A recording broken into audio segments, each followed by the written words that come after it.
Smart, CD Projekt Red. Very smart. So, I'm going to stick this at the front of the video, and I wanted just to emphasize something that I just found out, which is really cool from CD Projekt Red. They've really used their loaf here, and I've got 1 reward point from just completing the tutorial. Okay, and when you spend that, you get 9 reward points for free. Okay, so you get 10 reward points for doing nothing but spending reward points. Okay, so you get a free 10. What CD Projekt Red did is that you can get to any leader for 10 reward points, which is really cool. So if we go to Scoia'tael and we want to get Ethne unlocked, we go to the Scoia'tael faction tree. Okay, we start here. We spend 1, 2, 3, 4, 5, 6, 7, 8, 9, 10, and that works for all leaders.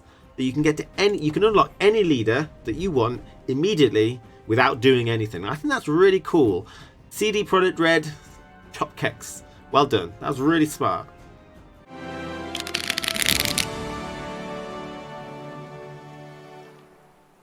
Good afternoon, my friends. It's lovely to see you. So this video is aimed at beginners, and we're going to focus on reward points, reward book, and achievements. So how do you earn reward points? What do you spend them on? And then some good practices to get the most out of them as a beginner.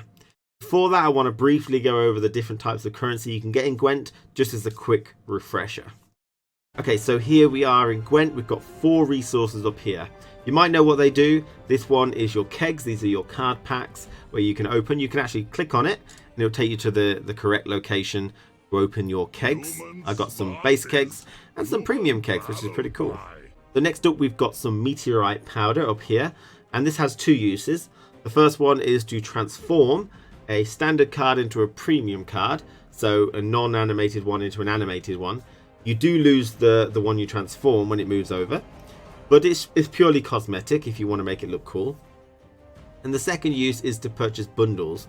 So if we head to the shop, and then we head to the bundles tab in the middle, a bundle has a new board to use, a new skin for a leader, and an avatar. Okay, so there's different types here, and these cost 1,200 meteorite powder. So I would recommend using your meteorite powder on these, but it's totally up to you if you want to spend it on getting premium cards instead. Next up, we've got our scraps. That is used to craft cards. You can craft your standard card, or you can craft premium cards straight up. You don't have to transform them with meteorite powder, but they obviously are more expensive to do that straight up. And next up, we've got the ore, and this has 2 uses as well. The primary use is to purchase kegs to open them and get cards. It costs 100 ore to buy a keg. And the second reason is to enter the arena. You can do it with real money, or you can spend 150 ore to enter the arena for a run.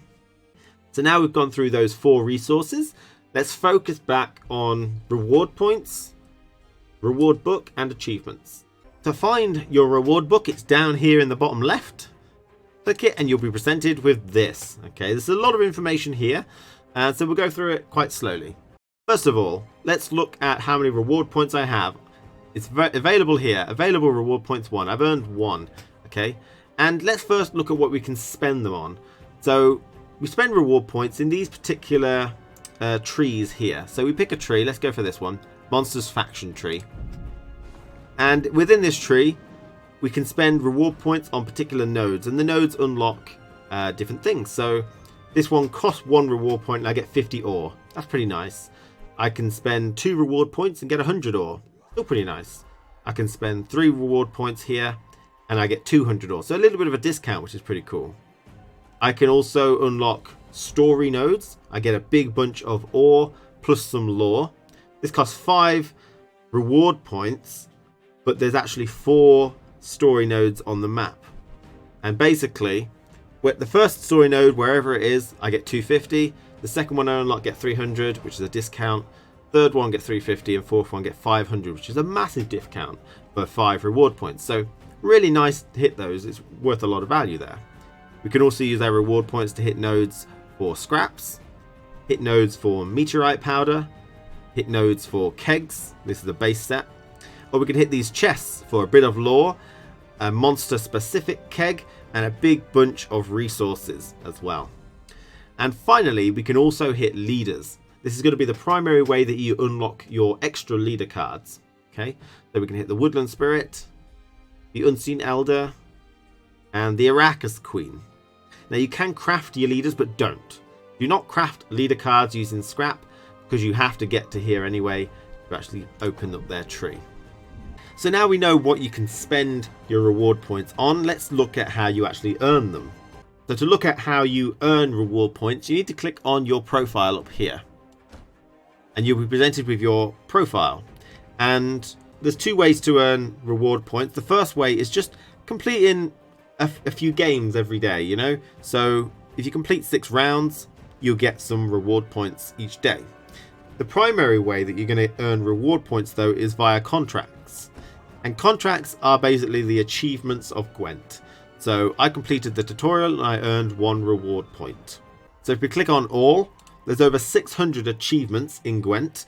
For example, spend a reward point. We get 9 reward points for that, which is pretty good. That's a very good one. Unlock any leader, gives me 2. Spend 100 scraps, spend 100 ore, spend 100 meteorite powder, spend 10 reward points, spend 50 reward points, spend 100 and we get more and more and more.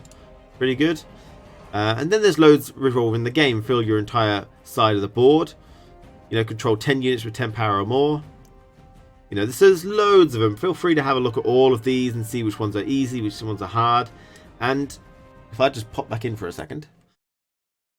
As a beginner, you'll be unlocking these quite frequently at the beginning of the game. You know, there's a lot of easy ones here.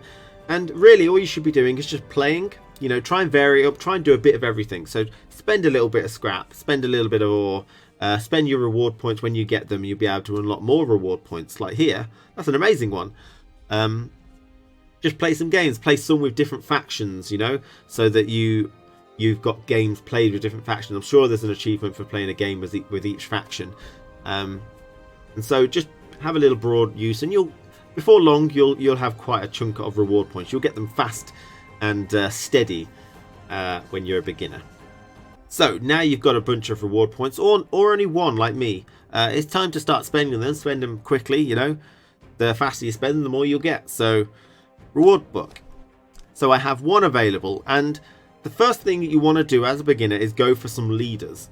Now there's two ways you could do this. You could actually go for all the leaders and try and unlock all leaders, just so you've got all leaders available. You don't have to worry about them anymore. Just go for, you know, you've got flexibility. If you want to try a leader, you can have it. That's one direction. The other direction is unlock the best leaders, and I'll go over those in a moment, and then go for the nodes which are of highest value for kegs and meteorite powder and scraps and ore, just so you can expand your collection quickly. Now there are enough reward points to unlock everything. Like I say, you get some just from playing daily as well, and they will be giving you new trees season wise later on. So there'll be more stuff to spend it on, and there'll be more ways to earn it when they put more achievements in. So don't worry about running out or spending them wrong. Okay, that's a really important message to any beginners. If you don't want to listen to me, fuck off. But don't worry about spending it wrong, okay? Because don't worry about it.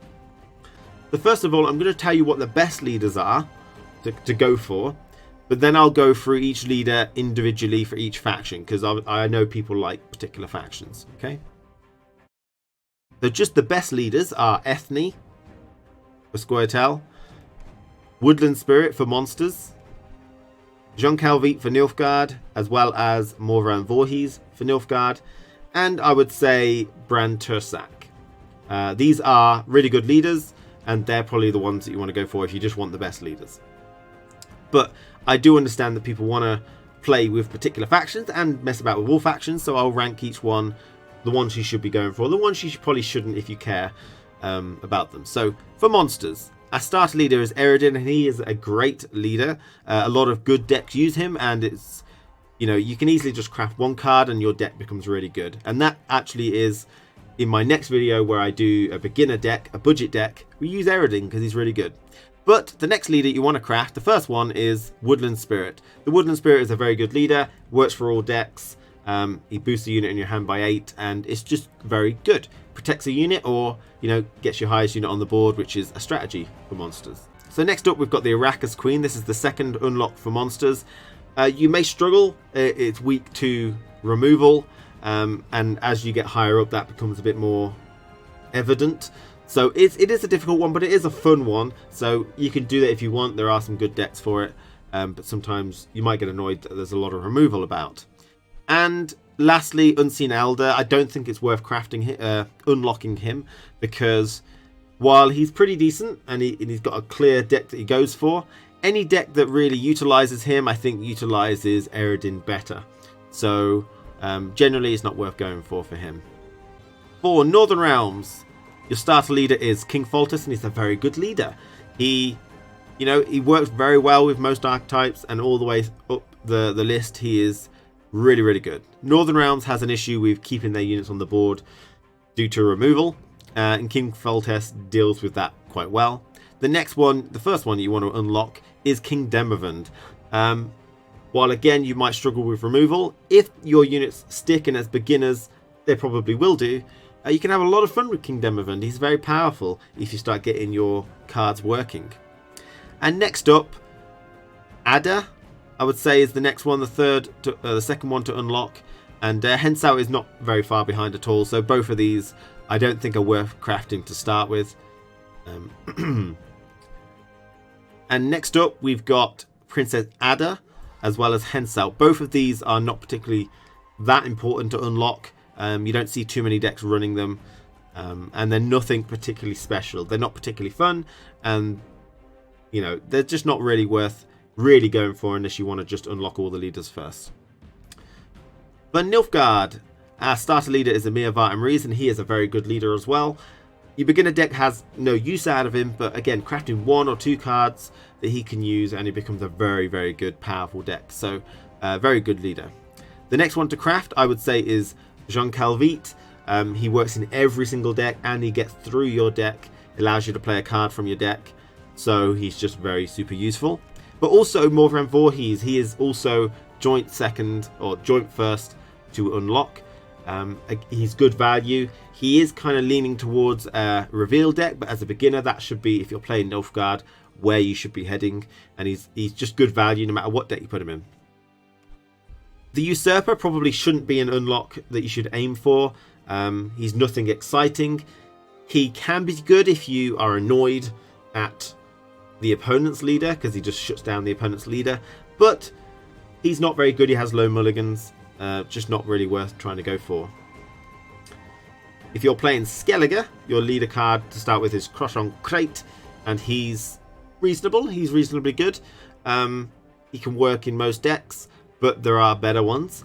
The first one you want to go for probably is Brand Tursak, or possibly Howard the Cripple. I'd say they're both joint first. Howard the Cripple gives you a nice big burst of damage. If you can save that to round 3, it's pretty much a good win condition there, which is pretty good. And Brand Tursak gives you nice consistency. He discards a card in your hand and draws another one, so you can get through your deck quite nicely. So it allows you, as a beginner, to thin through your deck, which is something which is very valuable to a beginner. And finally, the last one to unlock for Skellige is East Tursak. He just resurrects a unit from your graveyard. It's okay. The other ones are more valuable than he is. There's not really that much synergy to go on with him.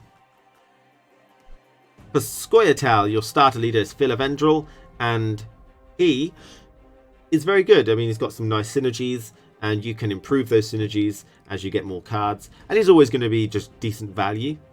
The first one to unlock is definitely Ethne. She's probably the better leader out of all of them at the minute. She's just really powerful, so an absolute first unlock if you want to play Scoia'tael. And then I would say Francesca Finderbear and Bruverhoog. They're both reasonably good, so they're the joint second unlocks.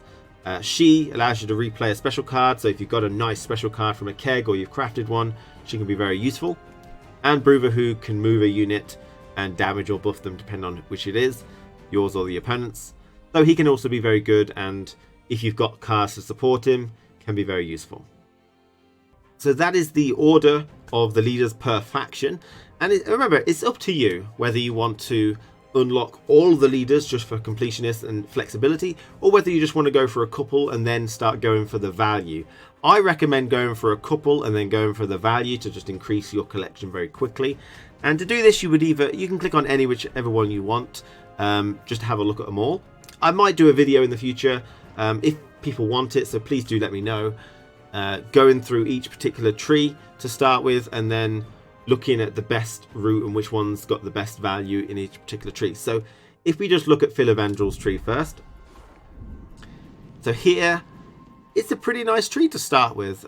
We start here, and 1, 2, 3 reward points, and then we get 2 kegs for 6 reward points. So we actually get 50, 50, 50. That's 1 keg. That's 3 kegs, 3.5 kegs for 6 reward points. Very nice, very nice. You know, and then with another 5, we get 250. That's pretty good. That's a pretty good start there.